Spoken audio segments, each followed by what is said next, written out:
நியாயாதிபதிகள் 19ஆம் அதிகாரம்.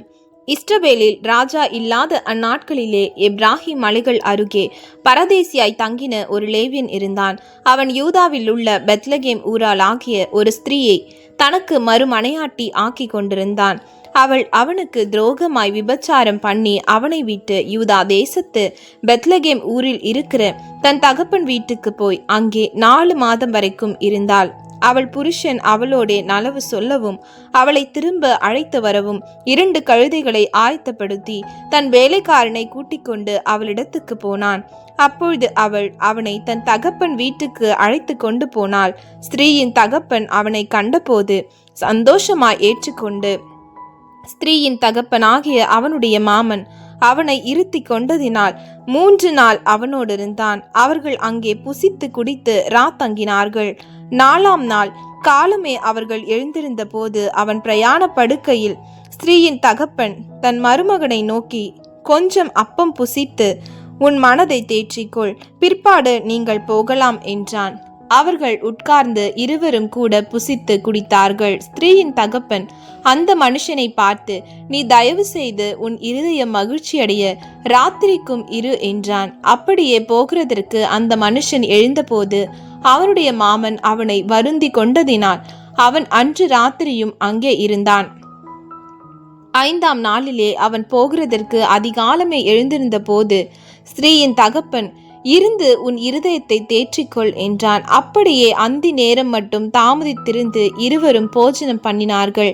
பின்பு அவனும் அவன் மறுமனையாட்டியும் அவன் வேலைக்காரனும் போகிறதற்கு எழுந்திருந்த போது ஸ்திரீயின் தகப்பனாகிய அவனுடைய மாமன், இதோ பொழுது அஸ்தமிக்க போகிறது, சாயங்காலமும் ஆயிற்று, இங்கே ராத்திரிக்கு இருங்கள். பார், மாலை மயங்குகிற வேலை ஆயிற்று, உன் இருதயம் சந்தோஷமா இருக்கும்படி இங்கே ராத்தங்கி நாளை இருட்டோடு எழுந்திருந்து உன் வீட்டுக்கு போகலாம் என்றான். அந்த மனுஷனோ ராத்திரிக்கு இருக்க மனதில்லாமல் 2 கழுதைகள் மேலும் சேணம் வைத்து தன் மறுமனையாட்டியை கூட்டிக் கொண்டு எழுந்து புறப்பட்டு எருசலேமாகிய எபூசுக்கு நேராக வந்தான். அவர்கள் எபூசுக்கு சமீபமாய் வருகையில் பொழுது போகிறதா இருந்தது. அப்பொழுது வேலைக்காரன் தன் எஜமானை நோக்கி, எபூசியர் இருக்கிற இந்த பட்டணத்திற்கு போய் அங்கே ராத்தங்கலாம் என்றான். அதற்கு அவன் எஜமான், நாம் வழியை விட்டு இஸ்ரவேல் புத்திரர் இல்லாத மறுஜாதியாய் இருக்கிற பட்டணத்துக்கு போகப்படாது, அப்பாலே கிபியா மட்டும் போவோம் என்று சொல்லி தன் வேலைக்காரனை பார்த்து, நாம் கிபியாவில் ஆகிலும் ராமாவில் ஆகிலும் ராத்தங்கும்படிக்கு அவைகளில் ஒரு இடத்திற்கு போய் சேரும்படி நடந்து போவோம் வா என்றான். அப்படியே அப்பாலே நடந்து போனார்கள். பென்யமீன் நாட்டை சேர்ந்த கிபியாவின் கிட்ட வருகையில் சூரியன் அஸ்தமனமாயிற்று. ஆகையால் கிபியாவிலே வந்து ராத்தங்கும்படிக்கு வழியை விட்டு அவ்விடத்திற்கு போனார்கள். அவன் பட்டணத்துக்குள் போன போது தங்குகிறதுக்கு அவர்களை வீட்டிலே சேர்த்து கொள்வார் இல்லாததினால் வீதியிலே உட்கார்ந்தான். வயலிலே வேலை செய்து மாலையிலே திரும்புகிற ஒரு கிழவன் வந்தான். அந்த மனுஷனும் எப்ராஹிமின் மலை தேசத்தான். அவன் கிபியாவிலே சஞ்சரிக்க வந்தான். அவ்விடத்து மனுஷரோ பென்யமீனர். அந்த கிழவன் தன் கண்களை ஏறெடுத்து பட்டணத்து வீதியில் அந்த பிரயாணக்காரன் இருக்கு கண்டு, எங்கே போகிறாய், எங்கே இருந்து வந்தா என்று கேட்டான். அதற்கு அவன், நாங்கள் யூதாவில் உள்ள ஊராகிய பெத்லகேமில் இருந்து வந்து எப்ராஹிம் மலை தேசத்தின் புறங்கள் மட்டும் போகிறோம். நாங்கள் அவ்விடத்தான் யூதாவில் உள்ள பெத்லகேம் மட்டும் போய் வந்தேன். நான் கர்த்தருடைய ஆலயத்துக்கு போகிறேன். இங்கே என்னை வீட்டிலே ஏற்றுக்கொள்வார் ஒருவரும் இல்லை. எங்கள் கழுதைகளுக்கு வைக்கோலும் தீவனமும் உண்டு.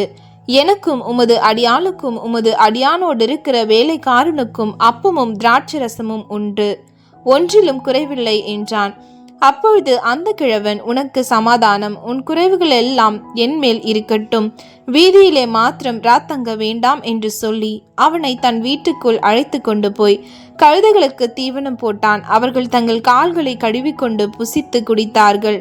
அவர்கள் மனமகிழ்ச்சியாய் இருக்கிற போது இதோ பேலியாளின் மக்களாகிய அந்த ஊர் மனுஷரில் சிலர் அந்த வீட்டை சூழ்ந்து கொண்டு கதவை தட்டி, உன் வீட்டிலே வந்த அந்த மனுஷனை நாங்கள் அறியும்படிக்கு வெளியே கொண்டு வா என்று வீட்டுக்காரனாகிய அந்த கிழவனோடே சொன்னார்கள்.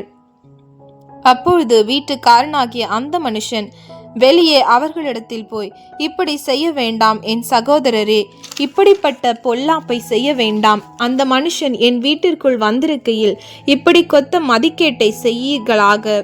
இதோ கன்யாஸ்திரி ஆகிய என் மகளும் அந்த மனிதனுடைய மறுமனையாட்டியும் இருக்கிறார்கள்.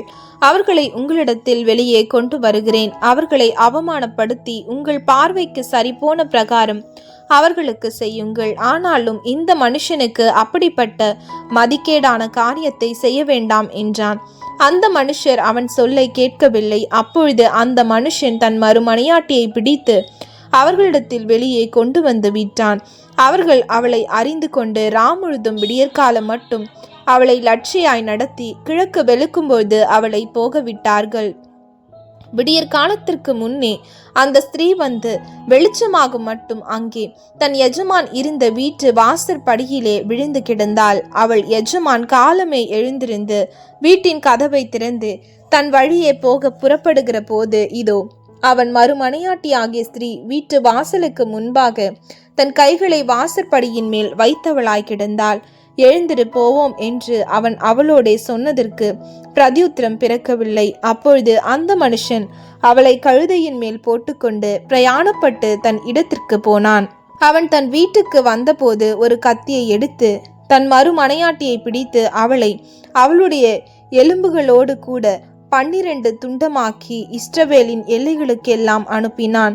அப்பொழுது அதை கண்டவர்கள் எல்லாரும் இஸ்ரவேல் புத்திரர் எகிப்திலிருந்து புறப்பட்ட நாள் முதற்கொண்டு இந்நாள் வரைக்கும் இதை போலொத்த காரியம் செய்யப்படவும் இல்லை, காணப்படவும் இல்லை. இந்த காரியத்தை யோசித்து ஆலோசனை பண்ணி செய்ய வேண்டியது இன்னதென்று சொல்லுங்கள் என்றார்கள்.